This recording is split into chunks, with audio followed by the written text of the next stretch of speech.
All right, the 6-week closeout challenge, 15 to 20 minutes a day for 6 weeks to declutter your area and your supplies and materials and get ready for summer. I'm Miss Kolo, and that's my dad getting on the bed, so I apologize for the noise.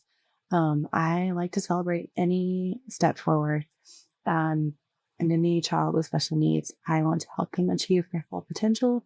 I provide research-based strategies and tools, courses, and mentorship. I'm a native Texan. I taught in self-contained low-incidence disabilities for 10 years, and I'm on my first year teaching first and second grade co-teach. So if you have questions or comments or need support, make OSK your go-to resource hub for any support you need for your child and their success. All right, the closeout challenge. The W's. Where can I do it? It's any space that you teach or learn in. So if you're a tutor, homeschool, private school, public school, micro school, public, any of those. Sorry to repeat myself there. It works great for that. If you've been teaching in any area and you want to clean up your space to get ready for the summer, then this is the time to do it. What will you be focusing on? In my pre-made plan, I focus on 6 areas. But if you're going to use your custom blank plan, I would suggest at least 3 and doing a topic or focus every other week. So 2, 4, 6. 1 topic every other week would be 1 for every 2 weeks. And then I'm starting this on April 15th. If you sign up for the email, you'll get your emails weekly starting then. And I'm excited for you guys to join. If your school ends later, then join later, or you can join now and just save it for then. There's not really a rhyme or reason. You know, just do what works for you. If you can't do the 6 weeks, that's fine. If you can do 1 or 2, celebrate that win and just do that 1 or 2 weeks. It's just anything that can help you get a little more organized, a little more clear to your space. All right. The first step is going to pick a path. You can either pick the blank path or the pre-planned path. Blank path has the overview and the game plan, and they're both blank. You can fill out your topics of choice and your tasks for each day. You'll pick your start date or your goal, and you'll focus on that for the remainder of the challenge.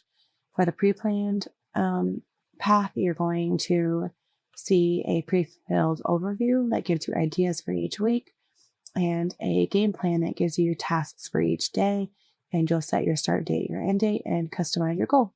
So let's go.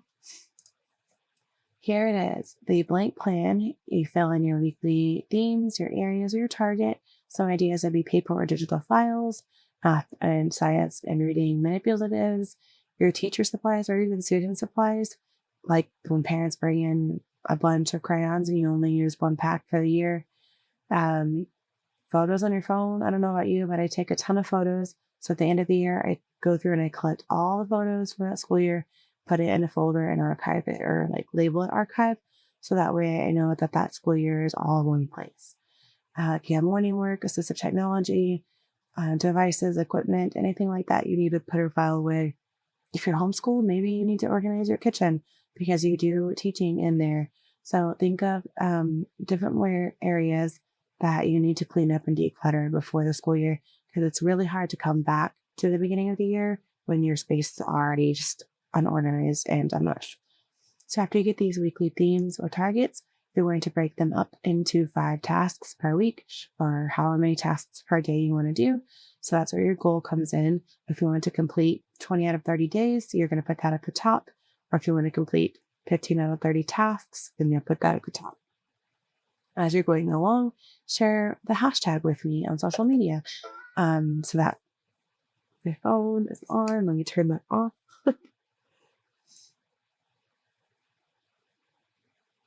Good.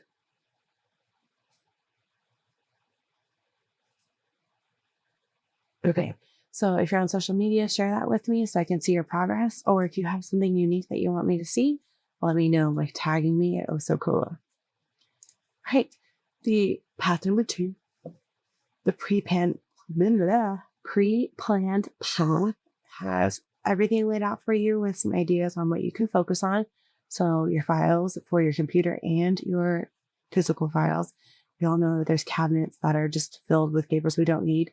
Shred all those IEPs, shred the data sheets, send home any work samples, or send it to the next teacher. Same with ELAR, math, and science and social studies. Anything that's broken that you're not going to fix, toss it or give it away. Yeah, there was stuff that I held on to for way too long because I thought I was going to fix it and I just didn't. And it felt so good to just throw it away when knew I wasn't going to use that again. You could always buy a new one or get it donated. Excuse me. ESY in transition, if you have students going to summer school, you're going to want to start gathering the things for them, making a list of that, preparing their lesson plans and materials, etc., etc. And then lastly, general use and class structure. More than likely, you're going to be using these things up until the last day of school. So I wait and do this the last week of school. The kids can help just so that they have some ownership of closing the room out too. They feel like, okay, summer's coming.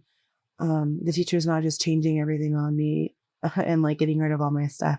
Like we're putting things away intentionally and packing it away.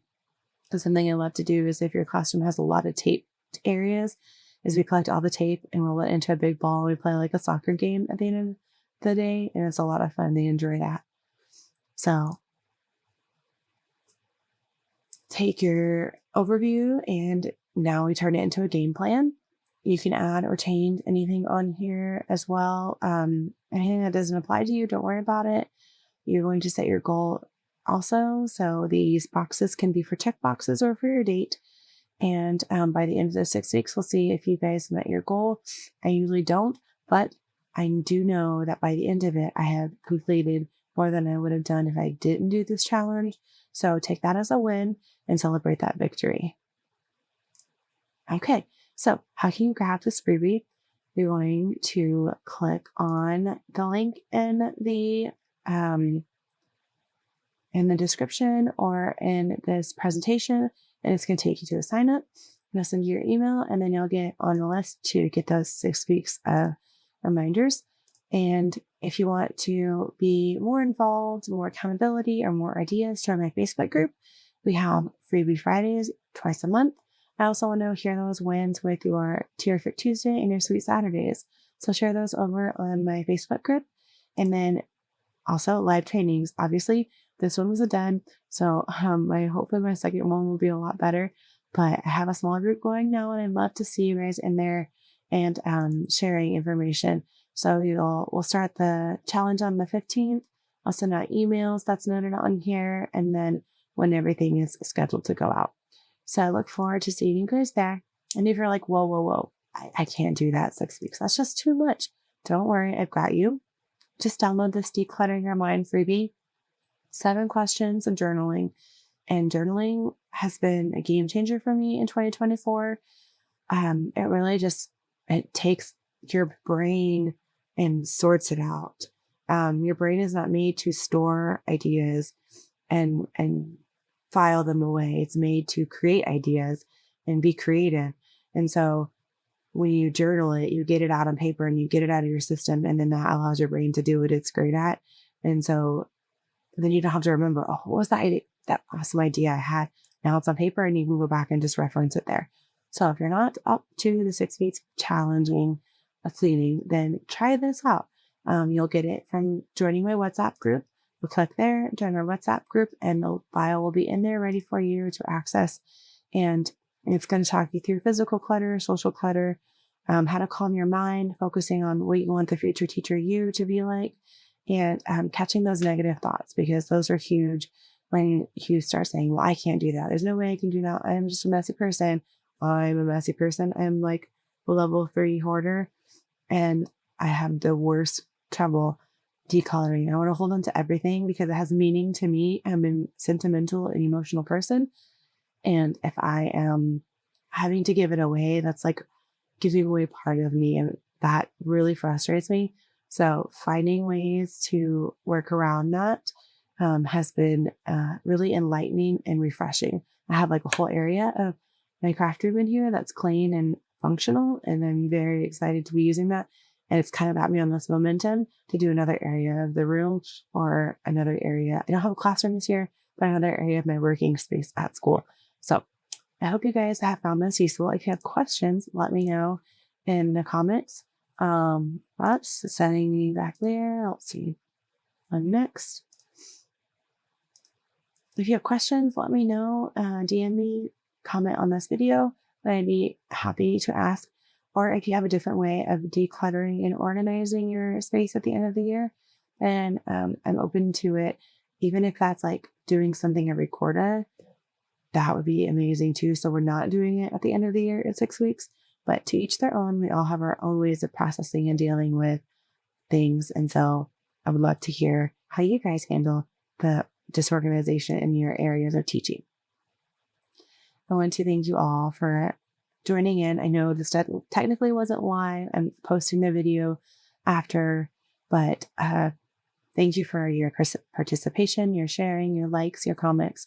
And I hope that this helps you organize and focus your teaching and learning environments.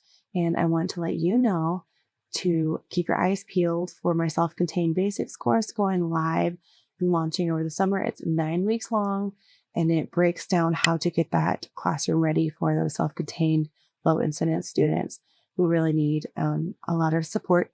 Or if you're switching and taking them out of a public school setting and doing a homeschool situation, then this is for you. If you're a parent who's never homeschooled, but you know your child needs more than what they're getting in that public school setting, then I want you to join in and do this. There's a lot of it that you can take bits and pieces from and apply it. And I'll have some more trainings and lives in my Facebook group, and I hope to see you there. Thank you so much and have a great day.